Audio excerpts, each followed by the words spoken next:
Muito bom dia, irmãos e irmãs. Vamos então continuar a nossa exposição que começámos a semana passada no Evangelho segundo o relato de Mateus. E hoje vamos concluir o capítulo 1 deste primeiro livro do Novo Testamento. A pergunta que eu quero fazer hoje é: quem é Jesus Cristo? A resposta pode ser das mais variadas possíveis. Se nós perguntássemos aos judeus lá há 2000 anos quem é Jesus, o Nazareno, provavelmente eles responderiam que ele é um mentiroso, um rebelde que se autoproclamava o Filho de Deus e era digno de ser sentenciado à morte por causa das suas palavras. Se perguntássemos a Herodes e a Pôncio Pilatos, talvez eles nos respondessem que ele era um agitador político, um zelote, com capacidades de liderança fora do comum, sem dúvida, mas não passava de um revolucionário político que estava a criar muita turbulência lá em Jerusalém. Se perguntássemos a um filósofo chamado Nietzsche, do século XIX, ele diria, como disse lá no seu livro intitulado Anticristo, que Jesus é uma degeneração de Deus, que veio salvar pecadores e é uma redução do divino. A figura de Jesus é uma redução do Deus do Antigo Testamento. É uma degeneração, segundo ele diz, do Deus forte, valoroso, dominante, para algo decadente, como um bastão para os cansados, o Deus dos miseráveis. Para alguns hoje, Jesus é uma personagem da mitologia cristã. Para outros é um personagem histórico, mas tudo o que sabemos foi criado pelos seus seguidores. Jesus não fez aqueles milagres. Jesus não ressuscitou. Isso é uma criação daqueles que o seguiram. Para outros, ele foi histórico, sim. Foi um líder nato, um mestre, um guru, um entusiasta, mas que sofreu na pele as consequências das suas alegações. Para outros, ele é um exemplo a seguir, um modelo de vida, um bom homem, talvez o melhor homem que pisou nesta terra, mas nada além disso. Para outros, Jesus talvez seja o profeta genial, mas fracassou. Morreu antes de ver o reino que ele proclamava instaurado. Para outros, Jesus ainda é só um menino deitado na manjedoura. E para nós, e para ti hoje aqui, quem é Jesus? Para esta resposta, então, precisamos de ir ao texto sagrado e olhar para esta primeira narrativa do Evangelho de Mateus. E este texto, ele trará dois momentos distintos, onde vemos o problema de José e vemos depois a descrição do anjo acerca do menino que está no ventre de Maria. Vamos fazer então a leitura do texto sagrado. E diz assim, Mateus capítulo 1, verso 18. Eu vou ler na Almeida século XXI. O nascimento de Jesus Cristo foi assim. Maria, sua mãe, estava comprometida a casar-se com José. Mas antes de se unirem, ela achou-se grávida pelo Espírito Santo. José, seu marido, era um homem justo e não queria expô-la à desgraça pública. Por isso decidiu separar-se dela secretamente. Tendo José isso em mente, um anjo do Senhor apareceu-lhe em sonho, dizendo: José, filho de Davi, não temas receber Maria, tua mulher, pois o que nela foi gerado é do Espírito Santo. Ela dará à luz um filho, a quem darás o nome de Jesus, porque ele salvará o seu povo dos seus pecados. Tudo isto aconteceu para que se cumprisse o que o Senhor havia declarado pelo profeta. A Virgem engravidará e dará à luz um filho, a quem chamarão Emanuel, que significa Deus conosco. Despertado do sono, José fez o que o anjo do Senhor lhe ordenara e recebeu sua mulher, mas não a conheceu na intimidade, enquanto ela não deu à luz um filho, e deu-lhe o nome de Jesus. Tem aqui a palavra do Senhor. Vamos orar novamente. Pai Santo, te quero pedir, Senhor, que nos venhas abençoar, não somente com a leitura da tua palavra, mas com a reflexão da mesma, com a meditação do texto bíblico, com a aplicação, Senhor, das verdades, Senhor, da tua palavra para as nossas vidas. Vem ser comigo, Senhor, com as minhas dificuldades, vem ser com os meus irmãos, com todos aqui presentes, Senhor, para que a tua palavra reine em nossos corações, para que o teu Santo Espírito trabalhe em nossas vidas, Senhor. Te peço no nome de Jesus Cristo. Amém. Amém. Irmãos, o texto começa com o relato do nascimento de Jesus. Aliás, não do nascimento, mas do anúncio do nascimento, do facto de Maria estar grávida. E o verso 18 e 19, eles apresentam o problema de José. Diz o texto que Maria estava noiva de José. E aqui noivado é muito diferente do noivado de hoje. Porque o noivado era um compromisso com dentro do casal, o homem e a mulher, quando estavam noivos, eles já estavam comprometidos a ficar um com o outro. E qualquer traição era considerada adultério. Não é como o namoro de hoje, não, nada disso, mas o noivado era já um pré-contrato do casamento. Era algo sério. Então Maria estava noiva de José. Eles não coabitavam juntos, não estavam juntos ainda não era permitido, mas estava noiva de José. E eles ainda não tinham coabitado, ainda não moravam juntos, não tinham tido relações, nada disso. Aconteceu que Maria achou-se grávida. Ou seja, a ideia aqui é que a gravidez tornou-se visível. Ficou claro que Maria estava grávida. E pela atitude de José, o que parece ter acontecido foi que Maria recebeu a notícia do anjo Gabriel de que ela engravidaria pelo Espírito Santo, e José não sabia disso. Não tinha conhecimento desse facto. Foi algo que só Maria sabia. E então vemos aqui a atitude de José. José, ele é caracterizado por ser um homem justo. E porquê é que ele é justo? Ele não queria difamar a sua noiva, a sua futura esposa. Ele encontrou a sua mulher grávida. E, irmãos, até onde José saberia e até onde nós sabemos, para alguém estar grávido, aconteceu alguma coisa, não é? E ele sabia que não tinha sido com ele. Então ele pensou: a minha esposa traiu-me. Maria teve relações com outro homem. E isto era mais do que suficiente para José dizer: esta mulher é uma adúltera, apedrejem-na. E ela ser apedrejada ou difamada por toda a vida. José poderia fazer isso.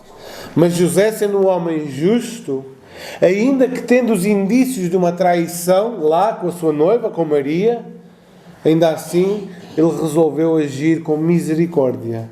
E diz o texto que ele então pensou em deixá-la secretamente para não a expor à vergonha pública, para não estragar por completo a vida de Maria para sempre, porque ela ficaria ostracizada, ficaria rejeitada pela sociedade.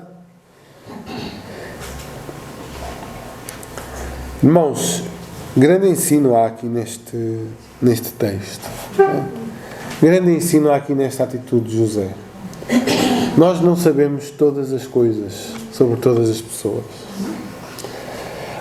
Às vezes apressamos-nos tanto a fazer julgamentos. Vemos uma coisa e fazemos ilações e tiramos conclusões de que a pessoa fez isto, fez aquilo, e é tudo na nossa mente, porque não conhecemos os factos. Quão bom seria se nós agíssemos muitas vezes como José, que, tendo a aparência do mal ali, porque aquilo que ele sabia é que Maria estava grávida, ainda assim agiu com misericórdia para com a própria Maria. Mas no verso 24 e 25 temos o conflito resolvido. Porquê? Porque o anjo apareceu-lhe e disse-lhe que aquele menino era filho do Deus Altíssimo. Ele era o Filho de Deus encarnado. Maria estava grávida do Espírito Santo. Ele deveria receber um menino. Então José, no versículo 24, despertado do sono, faz o que o anjo lhe ordenara e recebeu a sua mulher. E diz-nos o texto que eles mantiveram a sua pureza até Maria dar à luz o seu primeiro filho. Notem que no versículo 25 deixa bem claro que depois de Jesus nascer, José e Maria têm uma vida matrimonial como qualquer outro casal. Eles não tiveram relações até que Maria deu à luz a Jesus. Mas depois disso, era um casal normal e tiveram outros filhos. Irmãos, só nestes 4 versículos, que são o início e a conclusão do nosso texto, nós aprendemos algo valioso, como eu já disse. Apesar de José ter todos os motivos para querer deixar a sua noiva, a sua atitude em relação ao problema é de grande valor para nós e para os nossos relacionamentos. Apressamos-nos a fazer juízos sobre a vida dos outros. Esquecemos-nos que não sabemos todos os pormenores da vida dos outros. Vamos errar muitas vezes sobre a maneira como julgamos o irmão ou aquele que está ao nosso lado. Diante dos factos, José tinha razão. Tinha razão ou não?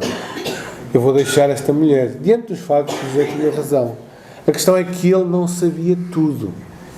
Não sabia tudo. E devemos aprender que, apesar da aparente falha no outro, a misericórdia e a compaixão pelo outro deve reinar.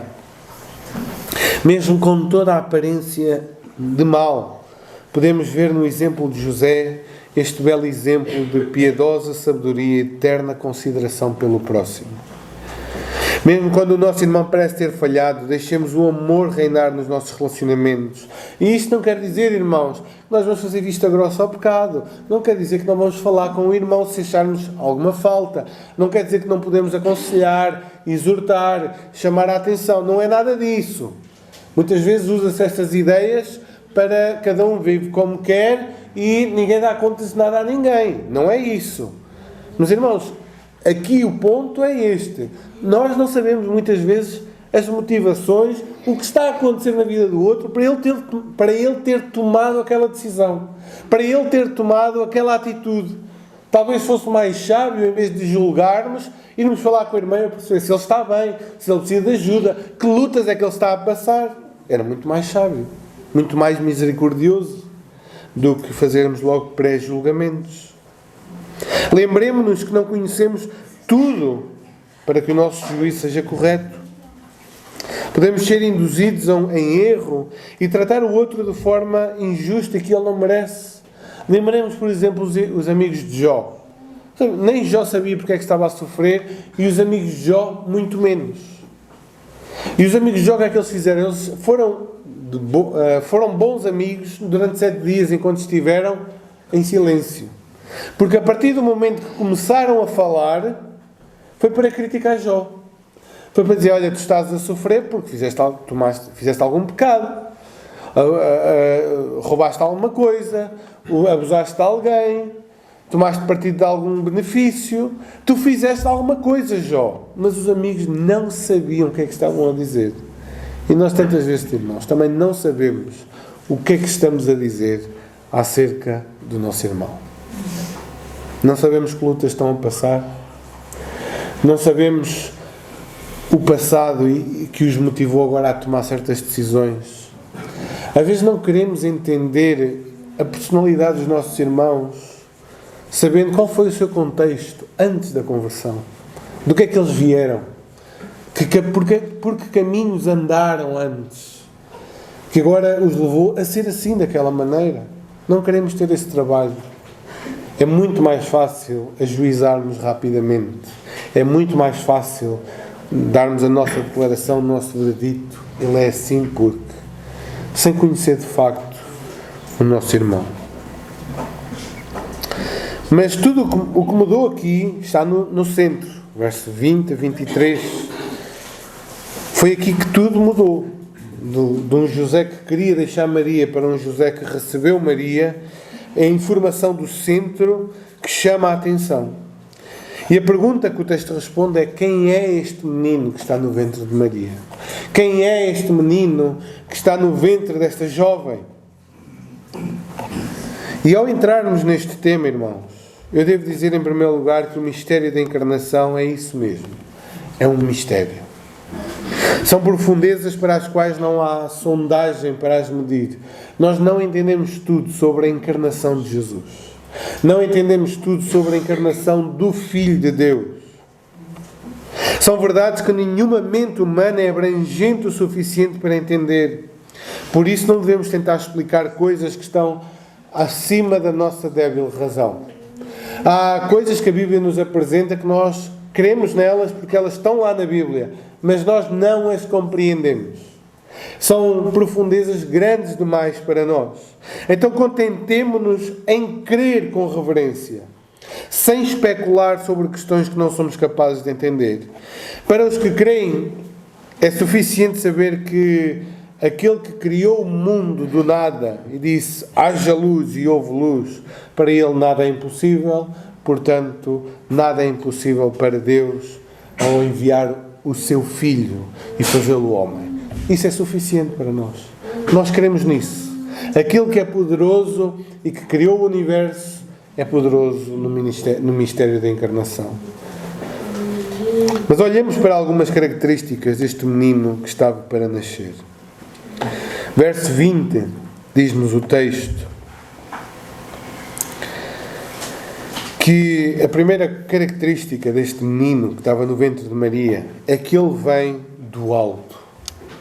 Verso 20: não temas receber Maria, tua mulher, pois o que nela foi gerado é do Espírito Santo. Ele não é fruto de uma relação ilícita, não é fruto do homem e do pecado.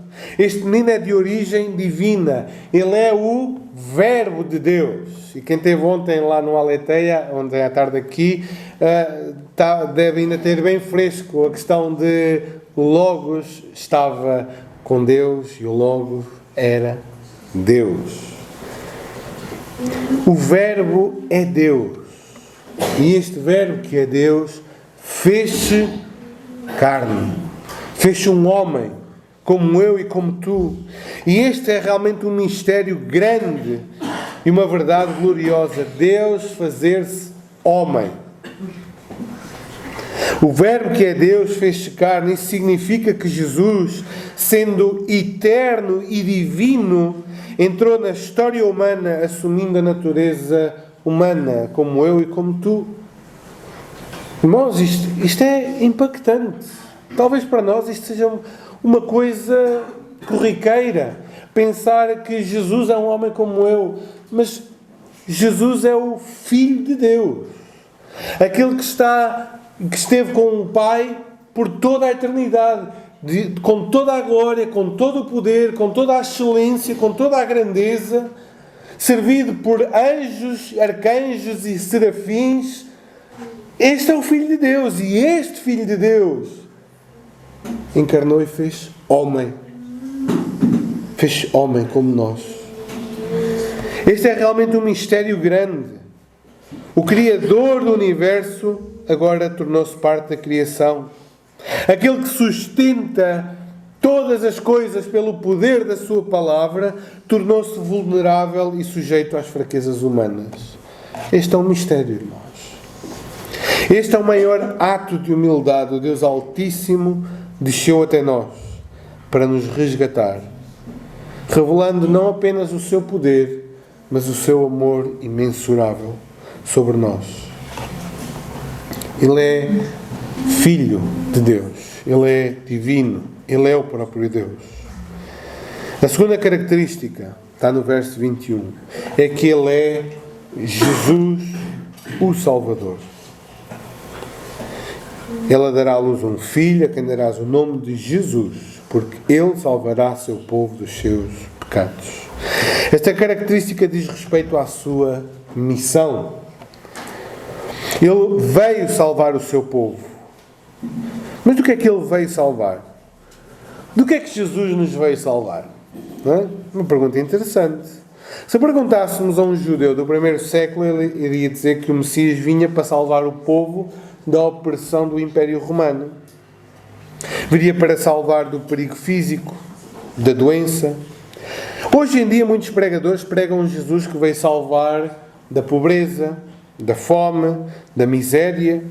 E é verdade que Jesus pode libertar dessas coisas. Mas Jesus não veio para salvar o homem de males menores. A doença é um mal menor.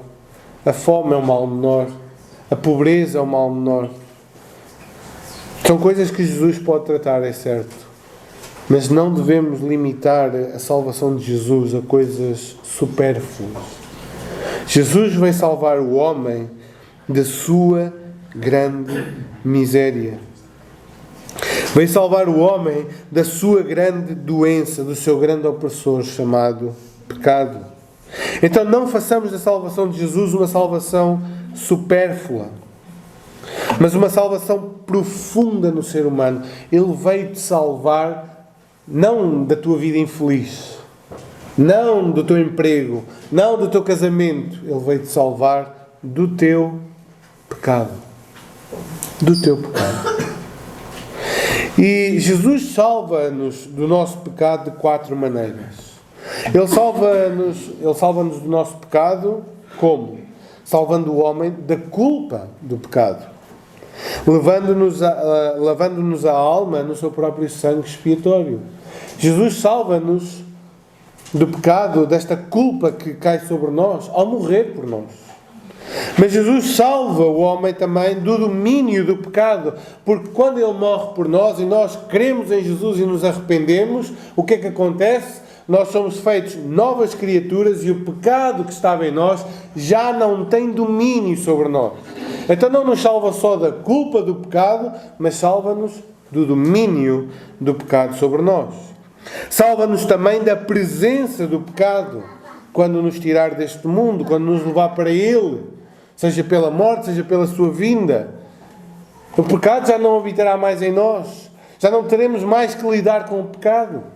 E em quarto lugar, Jesus salva o homem das consequências do pecado, quando nos ressuscitar em poder e glória, e então estivermos nos nossos corpos glorificados com Ele no céu e na terra para todo sempre. Nunca mais o pecado fará mancha em nós. Nunca mais o nosso corpo sofrerá as mazelas do pecado. É disto que Jesus nos salva. Por isso nos alegramos no nome de Jesus. Este nome que infunde coragem ao aflito e ao sobrecarregado. Ele diz: vinde a mim, todos os que estáis cansados e sobrecarregados, e eu vos aliviarei. Jesus tem poder para te salvar do teu pecado. Para os crentes, este nome é precioso, porque é no nome de Jesus que nós temos paz, alegria, contentamento, segurança, estabilidade.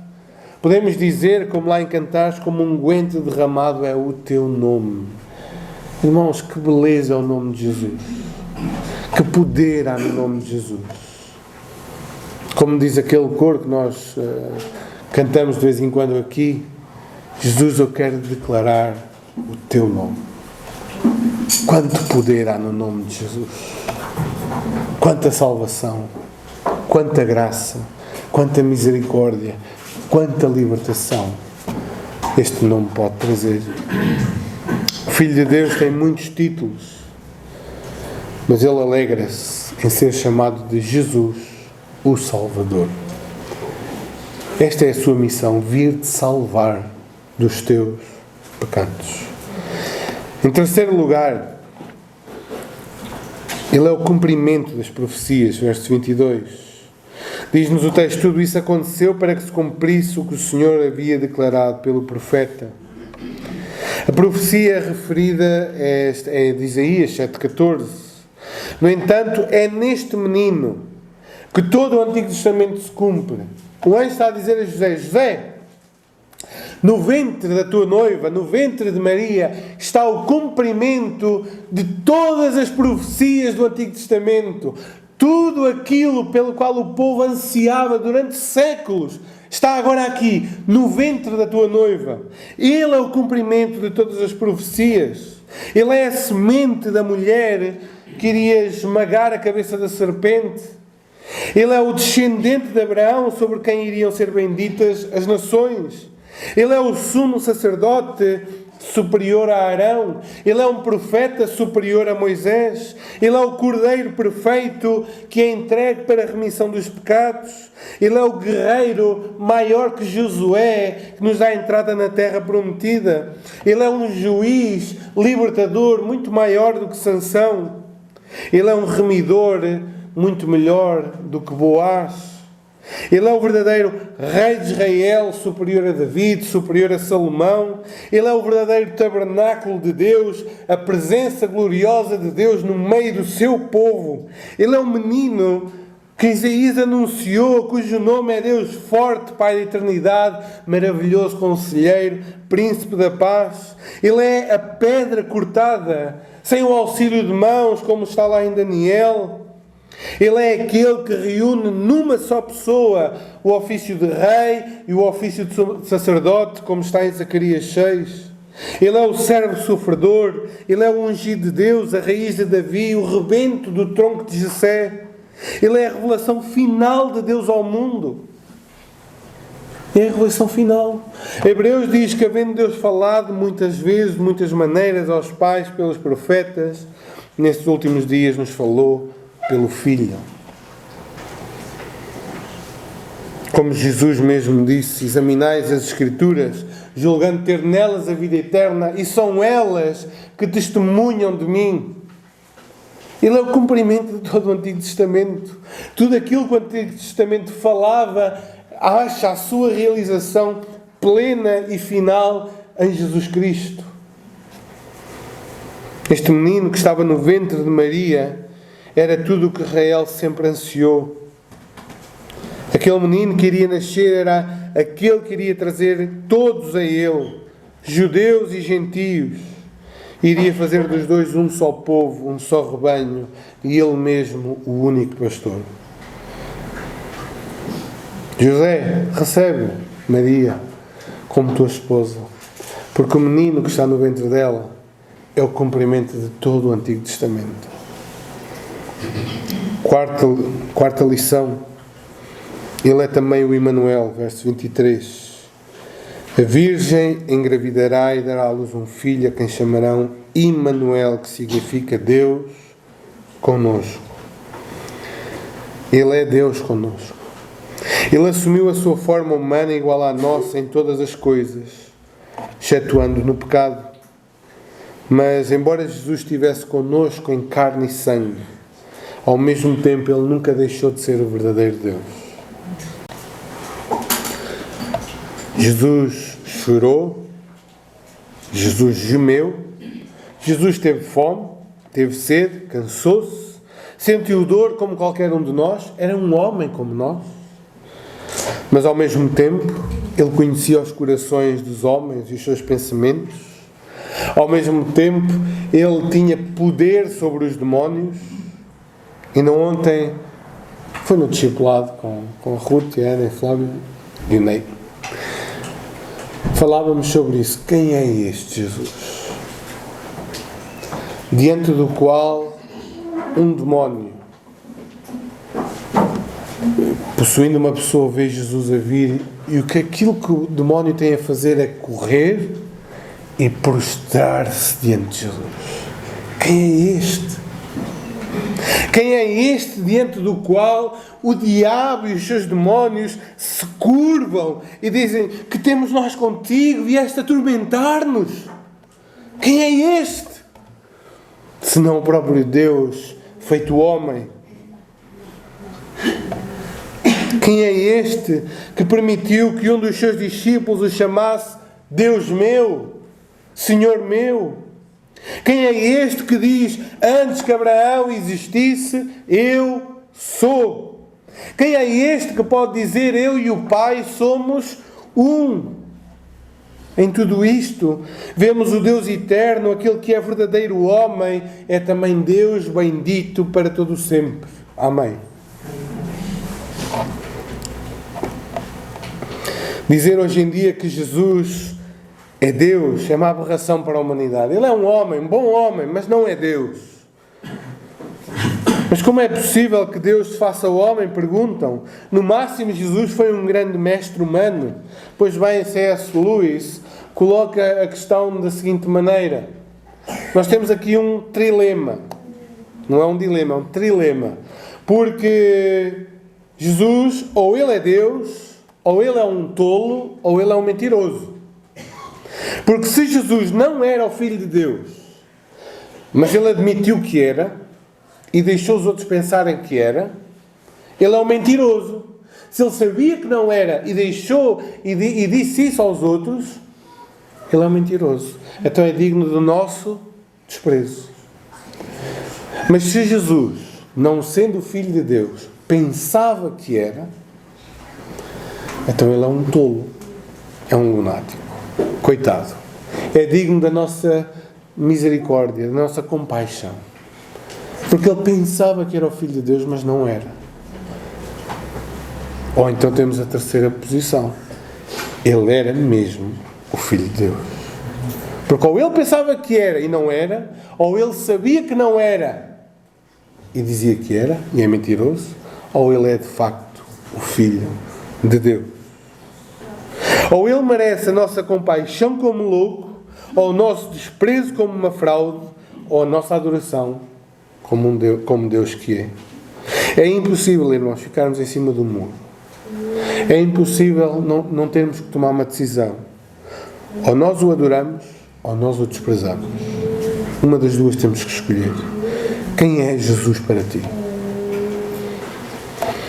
Então, irmãos, para concluir, 4 coisas que aprendemos acerca deste menino no anúncio do anjo a José. A primeira delas é que Jesus veio salvar do pecado. Não veio salvar da doença. Não veio salvar da pobreza.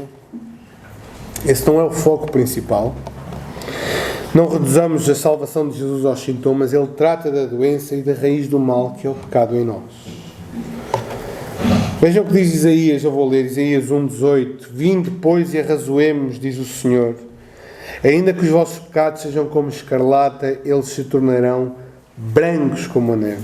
Ainda que sejam vermelhos como o carmesim, se tornarão como a lã. É disto que Jesus veio salvar. Jesus veio para te salvar dos teus próprios pecados. Não precisas de viver com a culpa do teu pecado. Não precisas de viver com o fardo do teu pecado. Jesus veio para tirar-te este fardo. Jesus veio para limpar-te esta mancha. E como é que Ele salva dos nossos pecados? Entregando-se Ele mesmo em nosso lugar. Olhem Isaías 53. Ele foi trespassado pelas nossas transgressões, moído pelas nossas iniquidades. O castigo que nos traz a paz estava sobre Ele, e pelas suas pisaduras fomos sarados. Todos nós andávamos desgarrados como ovelhas, cada um se desviava pelo caminho, mas o Senhor fez cair sobre Ele a iniquidade de nós todos. Como é que Jesus nos salva dos nossos pecados? Como é que Jesus te salva dos teus pecados? Entregando-se Ele mesmo em teu lugar na cruz do Calvário. Jesus salva-te dos teus pecados, tirando-te do domínio das trevas e transportando-te para o reino do amor. Jesus salva-te porque Ele mesmo se ofereceu para tirar esses pecados. E Deus promete que quando és salvo por Jesus, Ele perdoa a maldade dos pecados e dela não se lembra mais. Deus promete que aquele que deposita a sua fé em Jesus, que se arrepende dos seus pecados, Deus apaga as nossas transgressões.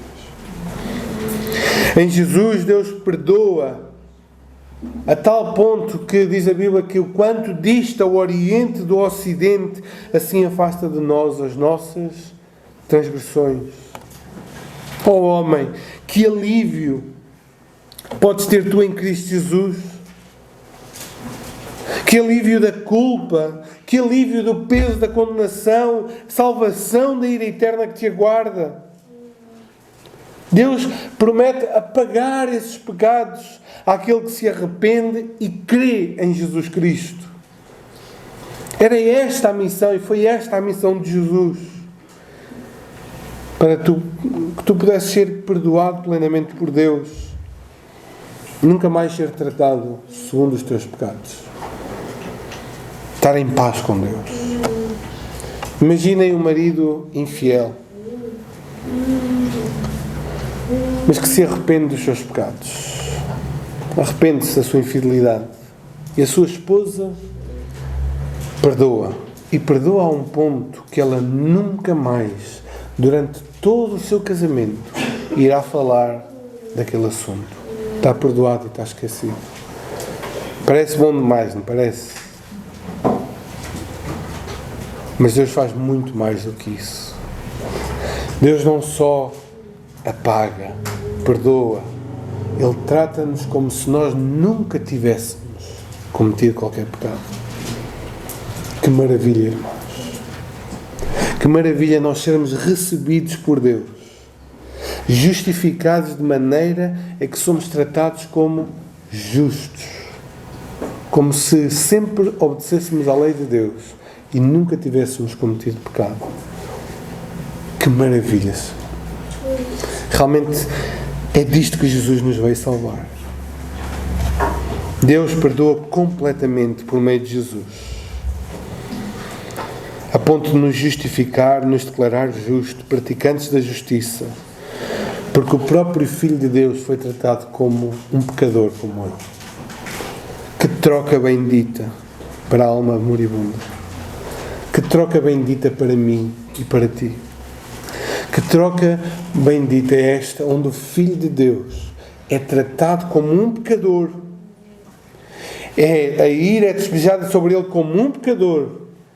E eu que creio nele, sou agora tratado como justo por este Deus. Que troca bendita. É esta a salvação que Deus nos dá. E é esta a salvação que Jesus te oferece hoje a ti.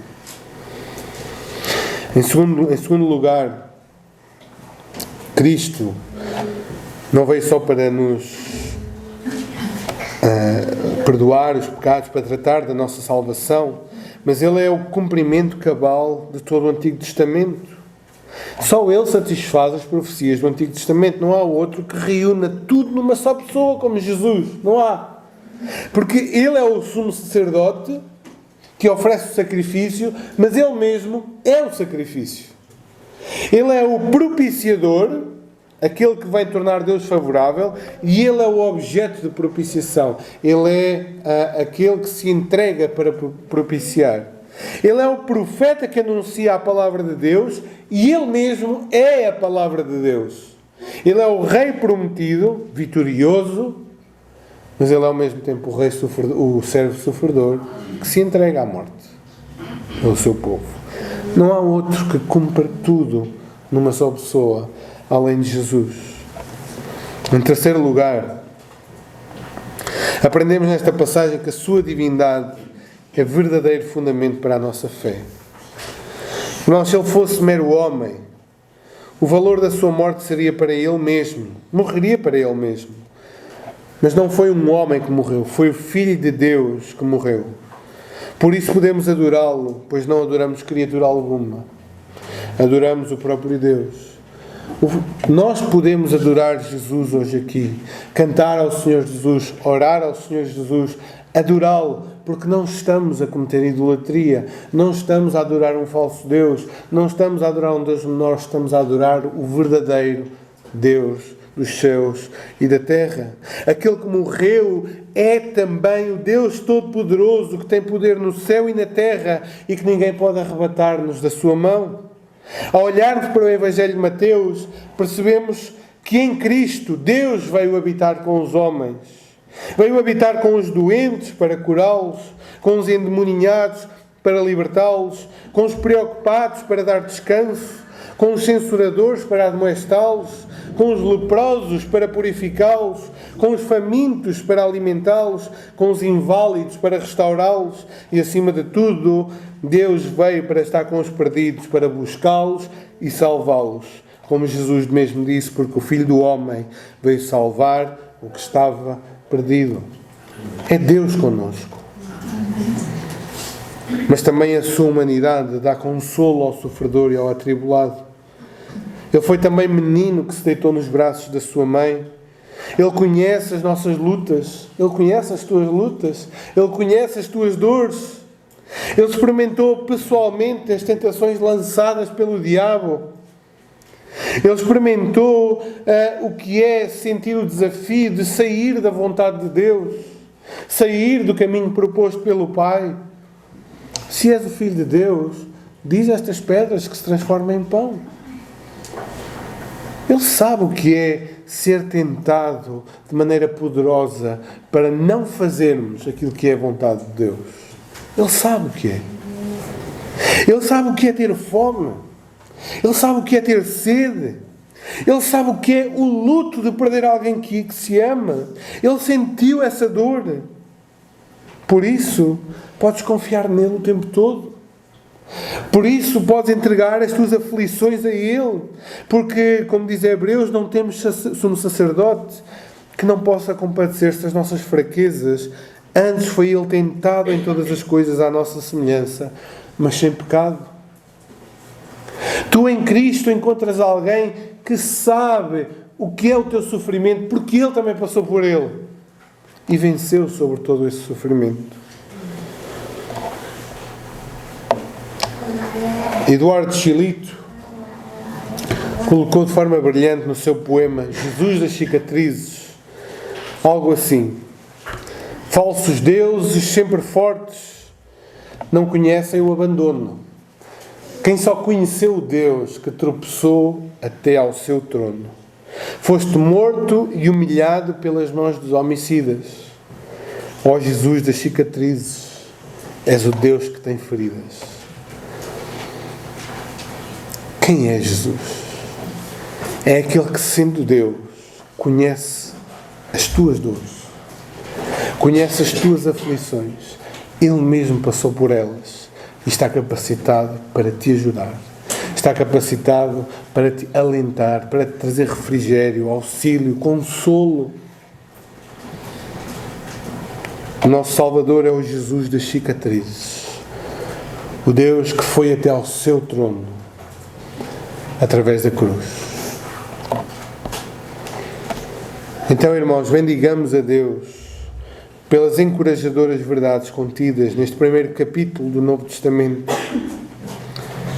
Este capítulo que fala, como falou a semana passada, pelo Jonatas, de alguém que vem e a sua linhagem não é a linhagem mais brilhante do mundo. É alguém que vem de uma linhagem de pecadores, de falidos, de pessoas que cometeram as maiores atrocidades. E Jesus não se importa de vir dessa linhagem. Ele veio para salvar essas pessoas. Vemos agora, neste capítulo, nesta parte, este Jesus que vem, ele vem com esta missão de salvar. Este que é Deus feito carne, veio para salvar pecadores. Então alimentemos os nossos corações com estas verdades, por meio da fé e com ações de graças. Quem é Jesus?